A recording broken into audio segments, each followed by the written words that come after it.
Good morning all students. आज आप लोग को हम जेंडर के बारे में जानेंगे, जो कि जेंडर का हिंदी होता है लिंग। आप लोग ये चीज़ जरूर जानते हैं कि बिना लिंग का कोई विद्यार्थी को ये भी होता है सर लिंग होता क्या है, बहुत कंफ्यूज हो जाता है। आज आप लोग को हम लिंग के विस्तार से बताते हैं लिंग होता क्या है, ये लिंग के कितने भी रूप हैं, लिंग का प्रयोग कहाँ किया जाता है, इसे पहचानने के नियम बताते हैं। तो सबसे पहले ये जानिए कि जेंडर का हिंदी होता है लिंग। जेंडर का हिंदी होता है लिंग। लिंग को 4 भागों में बांटा गया है। इंग्लिश में यानी अंग्रेजी में आप लोग को लिंग के 4 प्रकार होते हैं। आपको ये जानकारी लेना बहुत ही जरूरी है, ऑलमोस्ट जरूरी है। जैसे पहला जेंडर, तो अंग्रेजी में लिंग के 4 प्रकार होते हैं। पहला है मिसलाइन जेंडर। मिसलाइन का मतलब पुल्लिंग जेंडर यानी पुल्लिंग लिंग। और उसके बाद फीमाइन जेंडर, फीमाइन का मतलब स्त्रीलिंग।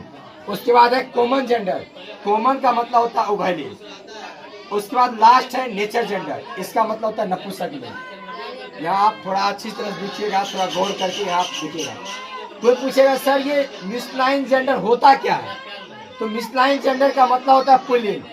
The masculine gender denotes a male, यानी पुल्लिंग उसे कहते हैं जिसमें पुरुष जाति का बोध होता है, जिसमें पुरुष जाति का बोध होता है यानी नर जाति का बोध होता है, उसी को हम लोग पुल्लिंग कहते हैं यानी मिसलाइन जेंडर कहते हैं।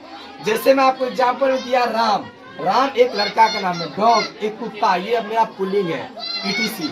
आपको कोई पूछेगा सर पुल्लिंग क्या है, तो आप सबसे आसान बहुत ही मस्त तरीका से बताइएगा सर जिसमें पुरुष जाति का बोध होता है उसी को हम लोग क्या कहते हैं मिसलाइन जेंडर।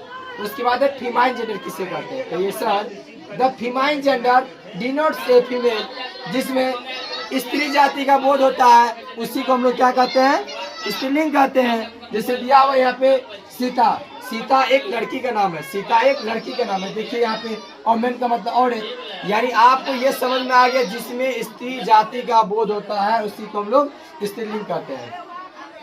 और उसके बाद है कॉमन जेंडर। देखिए आप लोग ये 2 चीज जानते थे, हिंदी में लिंग के 2 प्रकार होते हैं और संस्कृत में 3 गो।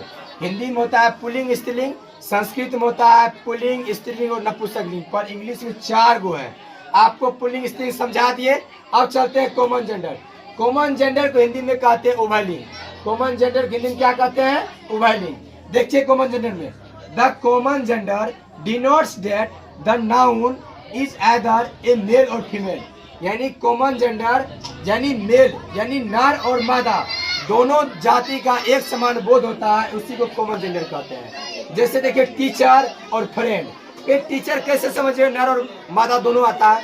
मान लीजिए आपके स्कूल में आज मैडम भी है और आपके सर भी है, मैडम सर दोनों है, उस जगह दोनों को बुलाना है तो कैसे बुलाइएगा, टीचर अलग मैडम अलग नहीं, वहाँ टीचर कहिएगा तो आपका समूह में सब आ जाएगा, क्योंकि टीचर एक आपका क्या बताइए कॉमन जेंडर हो गया।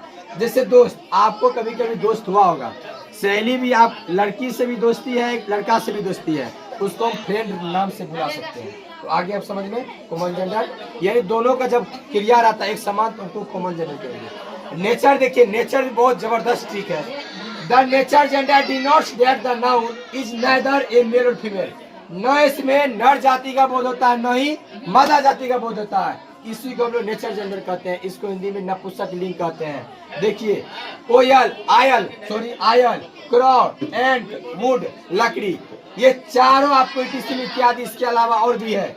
ये आप देखिए वुड लकड़ी का आप क्या कह सकते हैं कि ये मेरा क्या है पुल्लिंग है कि स्त्रीलिंग है कि आपका उभयलिंग है, नहीं, क्योंकि लकड़ी से कोई लड़का का चित्र बना देता है, कोई बेंच बना देता है, कोई लड़की का फेस बना देता है, इसलिए मेरा उभयलिंग होगा। चलिए आपको इसका अगले दिन आपको इसका बनाने के लिए सिखाएंगे, ठीक है, इट्स ओके।